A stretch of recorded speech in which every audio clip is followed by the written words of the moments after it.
السلام علیکم ورحمۃ اللہ وبرکاتہ۔ امید ہے کہ تمام احباب خیر و عافیت سے ہوں گے۔ ایک بھائی نے سوال کیا ہے، جمعے میں کتنی رکعت نماز ہوتی ہے؟ جمعے میں بھائی سوال کر رہے ہیں کہ جمعے کے اندر کتنی رکعت نماز ہے۔ ماشاءاللہ سوال بہت اچھا ہے۔ دیکھیے، جمعے کے اندر جو کل نمازیں ہیں وہ 14 رکعتیں ہیں۔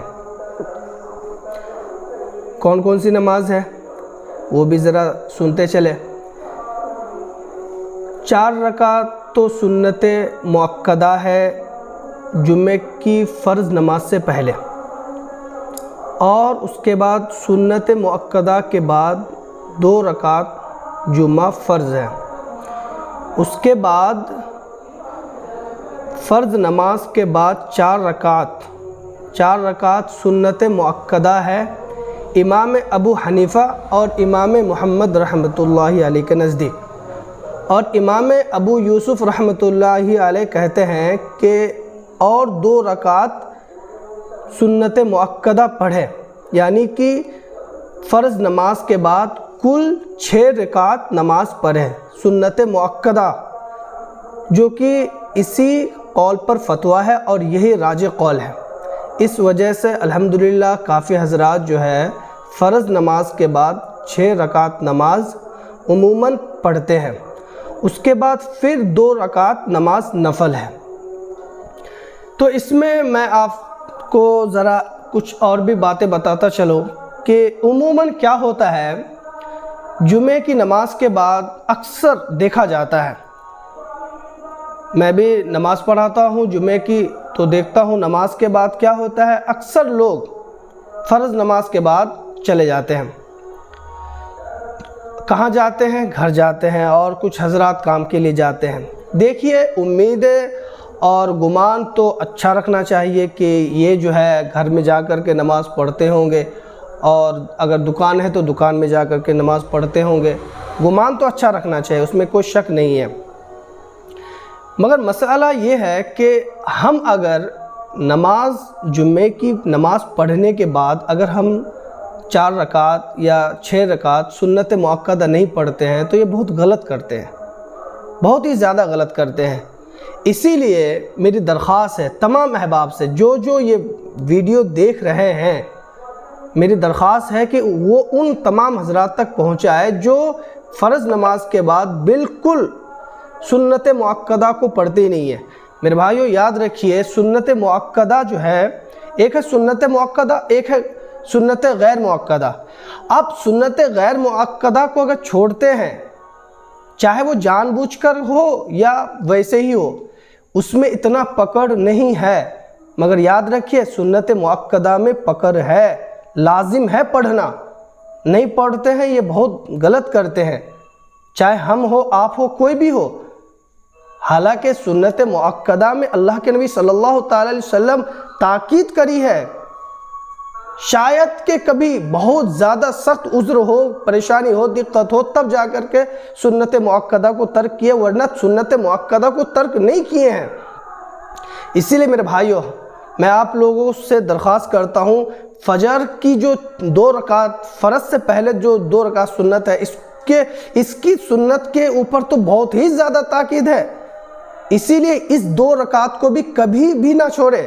ہماری ہمیشہ کوشش ہونی چاہیے کہ ہم جو ہے نماز سے کچھ دیر پہلے چلے جائیں اور سنتوں کا اہتمام کریں۔ اور اسی طرح ظہر میں ہے تو ظہر کی جو 4 رکعت فرض سے پہلے ہے، یہ بھی سنت مؤکدہ ہے، اس کو بھی پڑھے، اس کو بھی نہ چھوڑے۔ کل قیامت کے دن اگر ہمارے فرائض پورے نہیں ہوں گے تو یہی سنتوں اور نوافل کے ذریعے جو ہے ہمارے فرائض کو پورے کیے جائیں گے۔ تو اگر ہمارے سنت اور نوافل ہے ہی نہیں اور فرض کے اندر کمی کوتاہی ہو جائے، پھر ہم کیا کریں گے؟ اس وقت تو اگر بھاگیں گے تو کوئی ملے گا بھی نہیں۔ اس لیے میرے بھائیوں، میری درخواست ہے ہر ایک ساتھی کوشش کرے کہ سنت مؤکدہ کو تاکید کے ساتھ پڑھے، اس کو نہ چھوڑے، اس کو چھوڑنا بہت بڑا گناہ ہے۔ اسی لیے میرے بھائیوں، آپ لوگوں سے یہی میں کہوں گا کہ فجر میں 2 رکعت سنت مؤکدہ ہے، اس میں بھی پڑھے، ظہر فرض سے پہلے 4 رکعت ہے، اس کو بھی پڑھے، اور پھر 2 رکعت فرض کے بعد ہے، اس کو بھی پڑھے، اور اسی طرح عصر میں سنت غیر مؤکدہ ہے، اگر پڑھنا چاہتے ہیں تو بہت اچھی بات ہے، ثواب بہت ہے، ثواب کے اندر کمی نہیں ہے، ثواب بہت بڑا ثواب ہے سنت غیر مؤکدہ کو بھی پڑھنے سے۔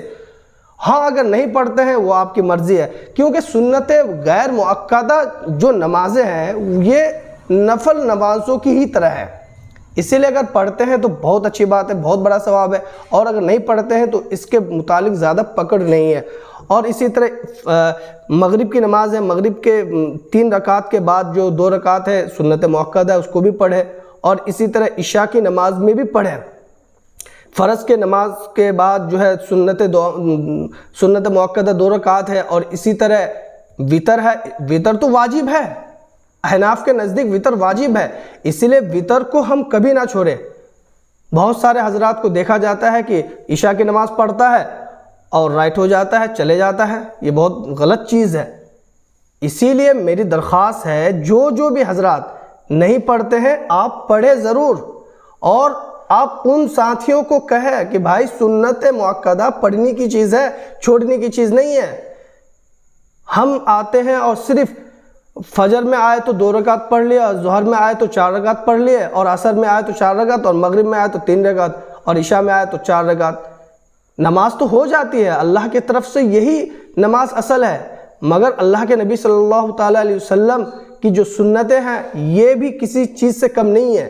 اس لیے میرے بھائیوں یہ بات میں اس لیے زیادہ لمبی کری کیونکہ یہ ہمارے درمیان، ہمارے بیچ میں ان چیزوں کی بہت زیادہ کمی ہے، بہت زیادہ کمی ہے۔ اسی لیے میں چاہتا ہوں کہ تمام کے تمام احباب دیکھنے والے اور جتنے بھی ہیں ان تک بھی ہماری بات کو پہنچائے جو سنت مؤکدہ کو ترک کرتے ہیں۔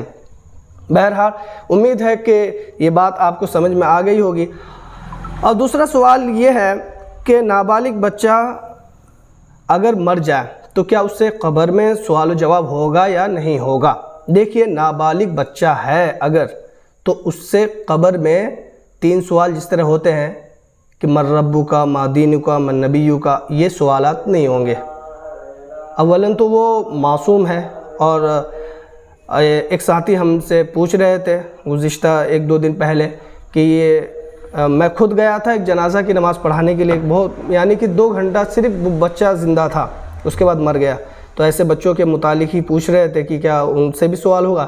نہیں، ایسے بچوں کے متعلق کوئی سوال جواب نہیں ہوں گے، اور اس کے لیے باضابطہ دعا بھی پڑھی جاتی ہے، اللہم اجعلہ لنا فرطا واجعلہ لنا اجرا ودخرا واجعلہ لنا شافعا ومشفعا، اس طرح کی دعا ہے۔ وہ تو ایک شفاعت کی دعا ہے، وہ ماں باپ کے لیے فائدہ ہی ہوتے ہیں، تو بہرکیف ان کے سوال جوابات نہیں ہوں گے۔ اور ایک سوال ہے بھائی کر رہے ہیں کہ حرام چیز کھانے والوں کے ساتھ رہ سکتے ہیں نہیں رہ سکتے ہیں؟ دیکھیے 2 صورت ہے، بات سمجھنے کی کوشش کیجئے۔ 2 صورت کیا ہے؟ ایک تو صورت یہ ہے کہ آپ جو ہے ان کے ساتھ رہے، ایک صورت تو یہ ہے آپ ان کے ساتھ رہے تو کیوں رہے؟ اس لیے رہے تاکہ ہم اس کی اصلاح کر سکیں۔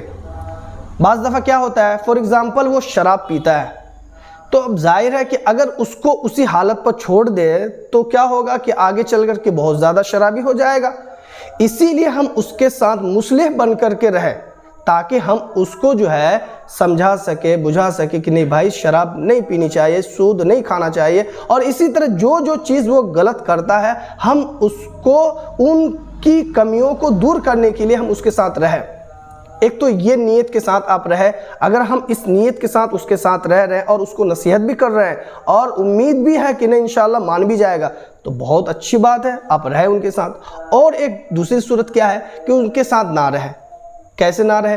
اب جیسے کہ وہ ہمارا بہت قریبی ساتھی ہے، ہمارے ساتھ اٹھنا بیٹھنا رہتا ہے، ہمیشہ کھانا پینا بھی ہوتا ہے، چائے وغیرہ بھی ہوتی ہے، تو اب ایسی صورت میں کیا کرے کہ ان کے ساتھ اس لیے کچھ دیر کے لیے، کچھ دن کے لیے رشتہ قطع کر لے تاکہ وہ آپ کی دوری کو محسوس کرے اور آپ کی کمی کو محسوس کرے، تاکہ وہ آپ ان سے جو رشتہ قطع کر کے ہیں، کیوں ہے رشتہ قطع؟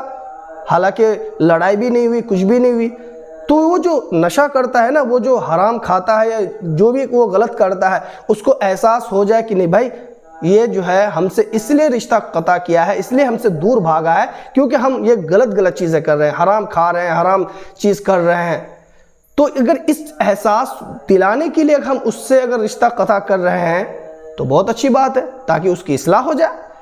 اس غرض سے بھی ہم اس سے کچھ دن کے لیے رشتہ کو تھوڑا دور کر سکتے ہیں۔ اس کا یہ مطلب نہیں ہے کہ ہم بالکل ہی رشتہ کو قطع کر دیں۔ رشتہ قطع کرنے والا تو جنت میں نہیں جائے گا۔ تو اسی لیے ہم اصلاح کے غرض سے اس سے ملے بھی اور اصلاح کے غرض سے ہم اس سے دور بھی جائیں۔ امید ہے کہ تینوں سوالوں کا جواب الحمدللہ سمجھ میں آ گیا ہوگا۔ تو ایک بھائی ہے بشیر آباد سے خواجہ صاحب، جن کا سوال تھا حرام چیز کے کھانے والے کے ساتھ رہ سکتے نہیں رہ سکتے، اور دوسرا بھائی تھا محمد محسن ارریہ سے، اور تیسرا بھائی تھا محمد فیروز بشیر آباد تلنگانہ سے۔ اللہ تعالیٰ عمل کرنے کی توفیق عطا فرمائے۔ توفیق